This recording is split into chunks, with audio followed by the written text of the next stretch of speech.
我係 Father John，我覺得對香港嘅茶啲人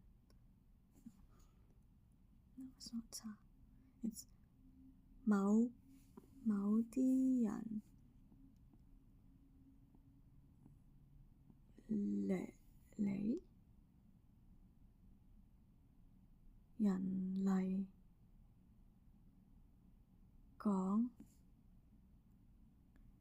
嚟講，有一個非常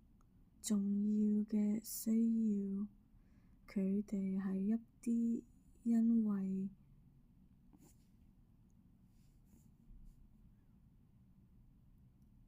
緊急情況或者短期住宿問題而導致無家可歸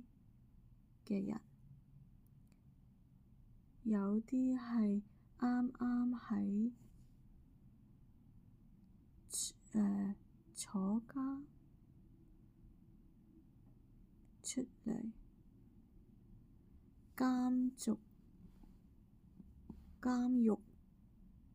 出嚟，根本無處可去，就靠佢哋向唔同嘅政府機構求助，所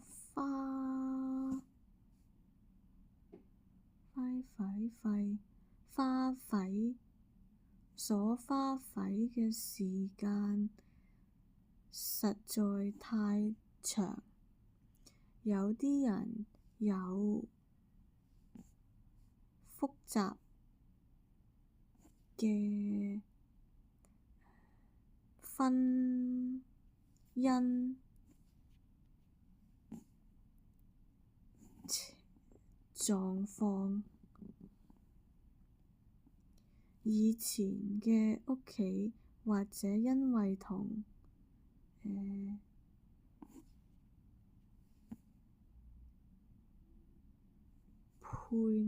配偶難離婚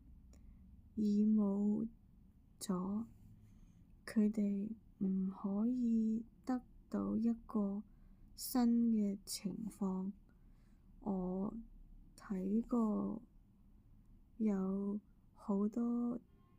同樣嘅情況出現，我希望香港呢個咁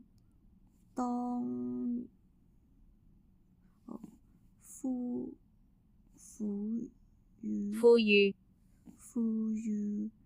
嘅地方，盡快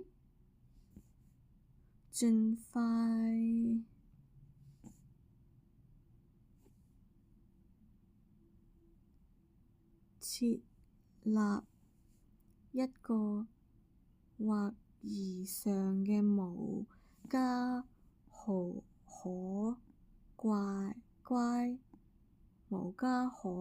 歸人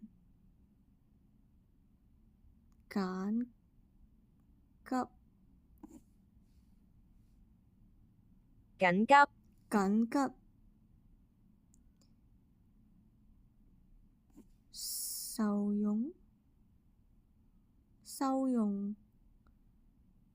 中心。我認為呢個問題竟然發生喺香港呢個富裕富裕嘅地方係好傷心同可憐可恥嘅事。如果我哋唔做啲幫助佢哋嘅工作，最於會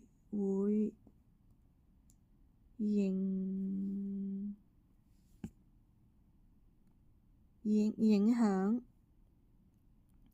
到社會，因為呢啲無家可歸嘅街頭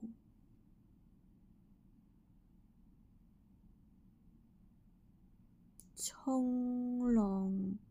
者流浪者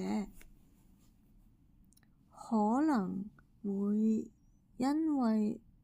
冇家庭或金錢而被誘惑去犯罪。佢哋當中有啲人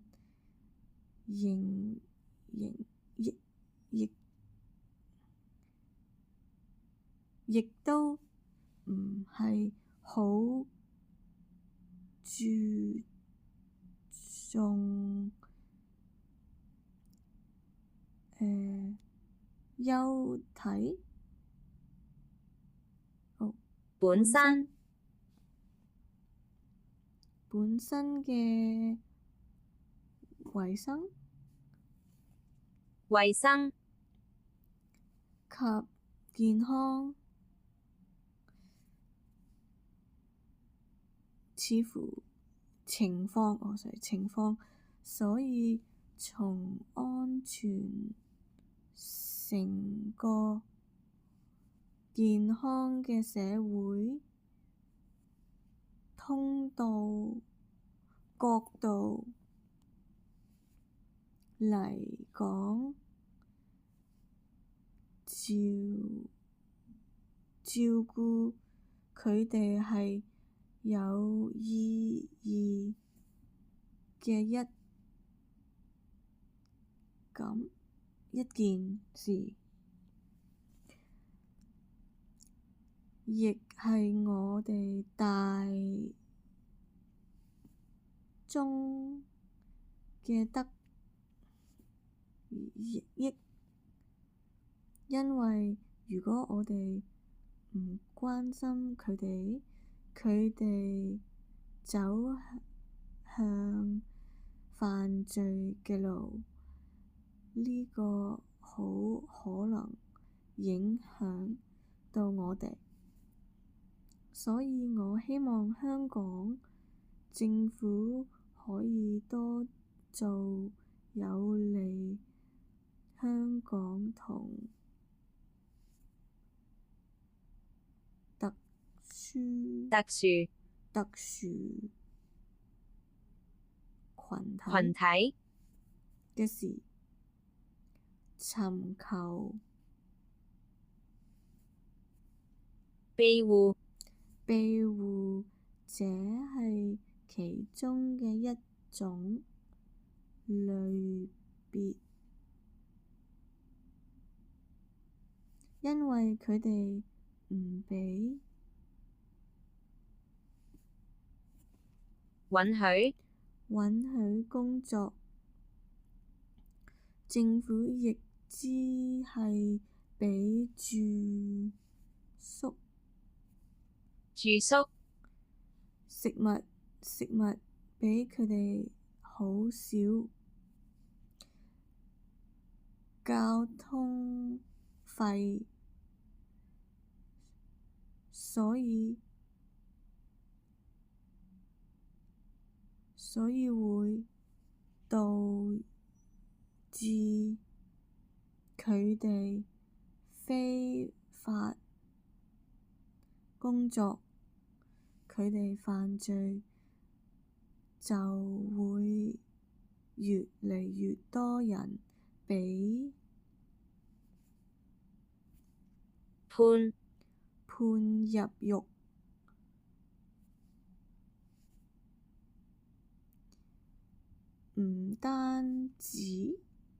唔單止係非法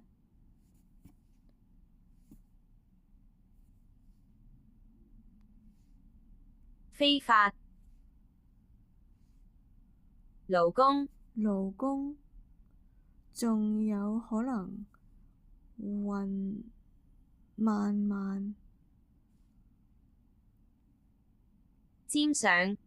沾上好似毒品同盜竊等嘅嚴重嘅犯罪行為。我見到喺香港有需要面對呢種情況，應該為窮人嘅社